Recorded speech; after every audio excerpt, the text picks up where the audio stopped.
8월 넷째 주 부동산 시장 어떤 변화가 있었나? 8월 넷째 주 한국부동산원 자료가 나왔는데요. 역시 세 가지 특징이 있습니다.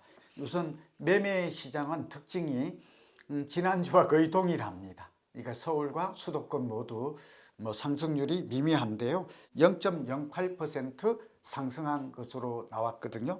눈에 띄는 점은 세종시와 전북 지역이 약간 오르고 있습니다. 특히 지방 중에서 전북 지역이 하락에서 상승으로 좀 전환했다 이렇게 볼 수 있거든요. 두 번째 전세 시장인데요. 전세 시장 같은 경우에도 보면 상승률은 미미합니다. 서울이 0.06% 올랐거든요.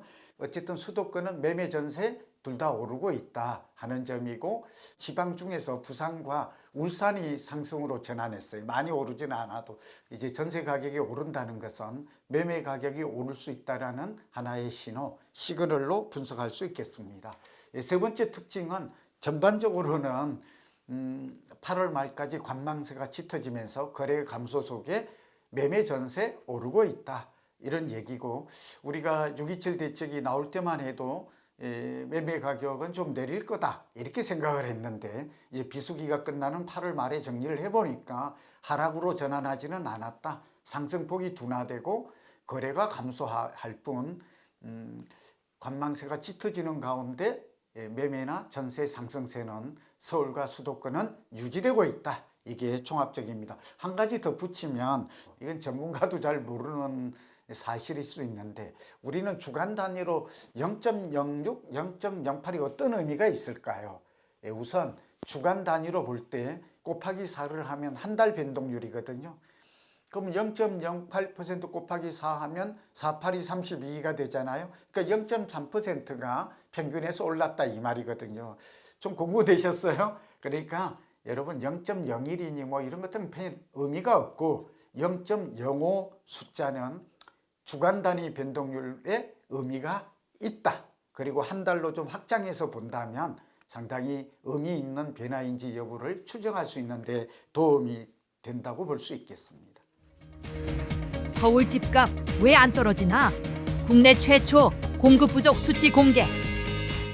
가장 많이 듣는 질문은 공급이 부족하다는데 도대체 얼마가 부족할까요?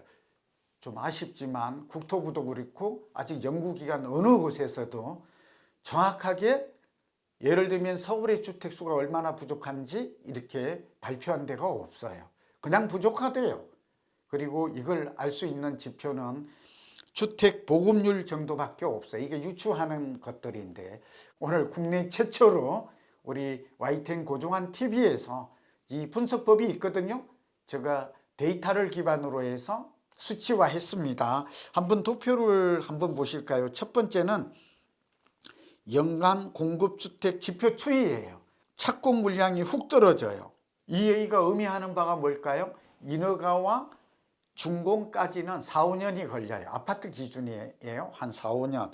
그 다음에 착공에서 준공까지는 한 3년, 3, 4년 정도 볼 수 있어요. 3년 정도.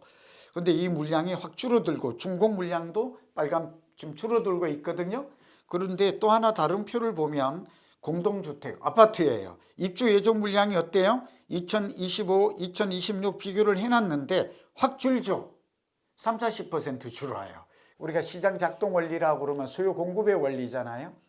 그러니까 이제 인구나 가족 수는 확 바뀌지 않아요. 뭐 매년 들쑥날쑥하지가 않죠. 문제는 공급이 들쑥날쑥하는 거예요. 그러니까 공급 물량에 따라서 우리나라는 주택시장, 그러니까 매매 가격과 전세 가격, 월세 가격이 변동된다. 이렇게 이해하시면 될 것 같아요.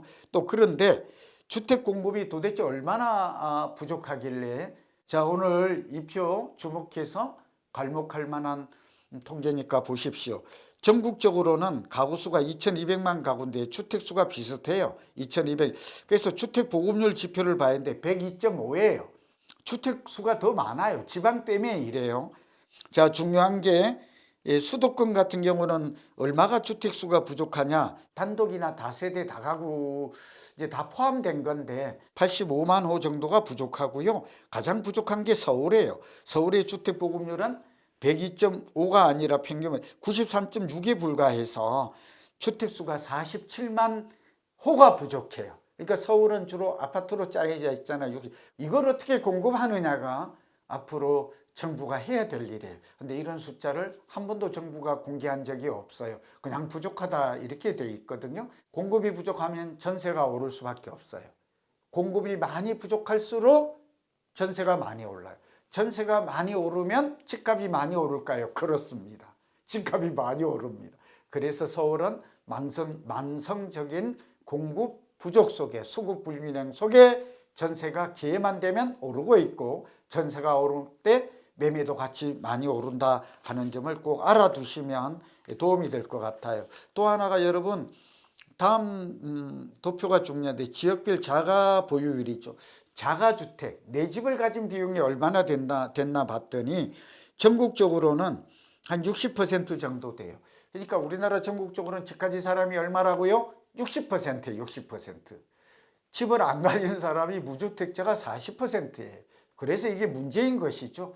그러다 보니까 의미하는 바가 뭐예요? 무주택대 중에 내 집을 살려고 하는 수요, 대기 수요, 잠재 수요라고 그러거든요. 이게 많다라는 거예요. 좀 이해되셨죠? 그리고 이 수도권 같은 경우는 55%로 더 적어요. 집 가진 사람이 55%.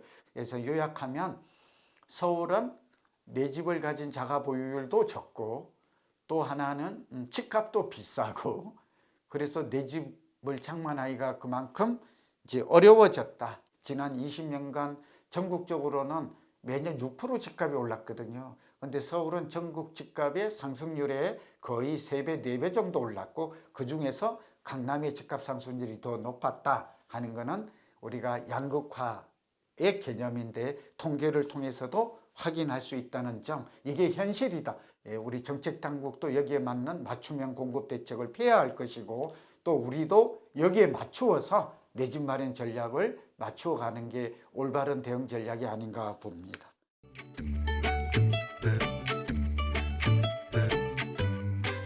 that